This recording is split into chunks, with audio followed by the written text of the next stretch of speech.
Bonjour, c'est Gilles sur boursicoté.com. Voici l'analyse technique Forex et matières premières pour cette journée du mercredi 20 août 2014. Nous commençons donc par l'analyse technique de la paire de devises euro-dollar, donc qui confirme la cassure que nous avions détectée hier, puisque suite à un premier palier ici sur les 1,3320, eh bien l'euro-dollar ici a enfoncé le mouvement pour venir allier de nouveaux points bas. Alors personnellement, j'avais plutôt une perspective de rebond technique du fait de la phase ici de survente que nous avions, survente constatée donc sur les oscillateurs avec une amplitude sur la MACD qui était tout à fait correcte. Ce rebond technique n'est pas du tout arrivé, donc l'analyse technique a aussi ses limites, et donc on voit bien ici que malgré la configuration survendue, eh bien, les cours continuent à descendre. Donc cela montre qu'il y a une grosse pression baissière sur cette paire de devises, et que donc le mouvement d'un point de vue de la tendance devrait confirmer. Alors nous sommes dans une tendance qui commence maintenant à être relativement conséquente. Tout est parti ici des quasiment 1,40 sur lesquels nous étions en mai, et donc le mouvement ici s'inscrit dans une continuité du mouvement qui est désormais le mouvement moyen terme, avec donc des objectifs qui s'ouvrent notamment aux alentours des 1,32 pour en tout cas cette tendance, puisque la cassure ici des 1,3382 a désormais nettement été actée. Donc pour revenir, je dirais, au mouvement court terme, le fait d'avoir tout de même cette phase de baisse très forte dans un contexte survendu devrait ouvrir la porte à un rebond technique. Donc tant que ce rebond technique ne dépasse pas les 1,3340, on garde les mêmes points que la veille, eh bien on ne remet pas du tout en cause la dynamique actuelle qui reste baissière. Il y a aussi la moyenne mobile 20 exponentielle.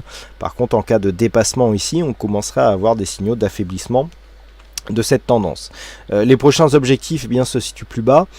Cette zone ici des 1,3294 c'était une zone qui était déjà identifiée. Vous voyez que suite à la cassure ici, donc c'était l'objectif, suite à la cassure ici d'un 1,3340, on a directement cassé cette zone et on s'inscrit sous cette zone. Donc ça aussi c'est un signal qui nous indique que la pression baissière donc sur l'euro-dollar est très très forte.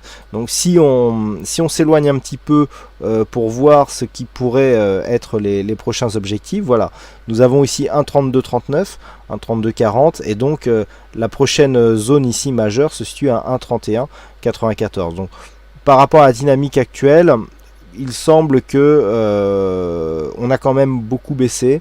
Il devrait y avoir un rebond avant d'atteindre ces objectifs. Mais bon, on est sur le Forex, et le Forex est beaucoup plus volatile que bien d'autres actifs. Donc en tout cas, le biais sur l'euro-dollar reste baissier, que ce soit d'un point de vue court terme et moyen terme. Sur le dollar yen, nous avons là aussi un témoin comme quoi le dollar est en train de monter. C'est ce qui a d'ailleurs aussi aidé l'euro-dollar à descendre. Je vous indiquais hier que l'on avait repris la dynamique qui avait eu un signal d'hésitation ici sur cette phase avec le contact bol sub, bol inférieur, avant de reprendre ici la dynamique. Donc là, les cours longent vraiment la bande de Bollinger supérieure. Un petit peu comme sur l'euro-dollar, la configuration est assez spéciale. On est dans un contexte où le surachat est relativement important, où on a ici une amplitude sur le MACD qui est là aussi importante, et pour l'instant il n'y a pas de retournement, malgré le fait que, eh bien, à l'approche des 103,34, on aurait pu penser à une petite hésitation. D'ailleurs elle a eu lieu, mais la cassure ici, si elle est validée sur cette bougie, est vraiment très rapide. Donc si on arrive à casser ici cette zone, eh bien cela sera révélateur d'une pression haussière très forte, puisque en général sur des zones majeures comme ça, les cours marquent plus d'hésitation. Par contre, si on revient ici sur une phase de consolidation, tant qu'on ne repasse pas sous la zone des 102,70, il n'y a aucune remise en cause de la tendance en cours qui reste haussière. Si les cours venaient à casser donc cette zone des 103,38, nous avons des zones d'objectifs donc qui s'ouvriraient d'un point de vue moyen et long terme. Alors on a effectivement les 103,85, les 104,64. Alors c'est des zones que l'on reprend sur des phases beaucoup plus anciennes. Quand je dis beaucoup plus anciennes, c'est vraiment le début de l'année sur lequel ici nous étions venus marquer ces points hauts. Suite à cela, on a évolué pendant quelques mois dans une zone quasi horizontale. Donc le fait ici que l'on casse cette zone, hein, qui était précédemment une zone majeure ici du point de vue des résistances et précédemment du point de vue des supports, eh bien on aura des signaux de retour sur cette ancienne zone de point haut, hein. Donc ici la cassure ici est précisée, eh bien je reviendrai effectivement sur ces objectifs. Mais actuellement, eh bien nous avons, alors excusez-moi, j'ai du mal à retrouver une bonne échelle pour mes graphes. Le fait que la cassure ici soit en train de se faire, eh bien nous montre que la pression est fortement haussière. Donc pour l'instant, je dirais qu'il n'y a pas, la cassure n'est pas réellement faite, donc il n'y a pas trop de problème.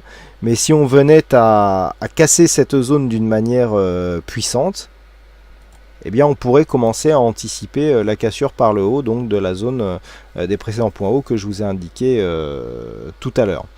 Si les cours ici hésitent sous la zone des 103,34 et que l'on revient ici vers la zone des 102,70, pas de remise en cause là non plus du mouvement haussier. On a deux zones de retour possible en cas de consolidation technique. Ici la zone des 103,09, zone de précédent point haut ici entre 103 et 103,09, et cette deuxième zone ici des précédents points hauts que nous avions eu là à 102,70. Et enfin sur l'or, pas de gros mouvements, on est entre deux éléments, à savoir la hausse du dollar qui provoque normalement une baisse, et puis les tensions géopolitiques qui devraient normalement plutôt provoquer une phase de hausse, ce qui explique ces petits mouvements que nous avons sur l'or, qui n'est pas excessivement volatile actuellement. Donc depuis la phase de baisse que nous avons eue la semaine dernière, eh bien les cours descendent tout doucement en direction des 1292 $ l'once.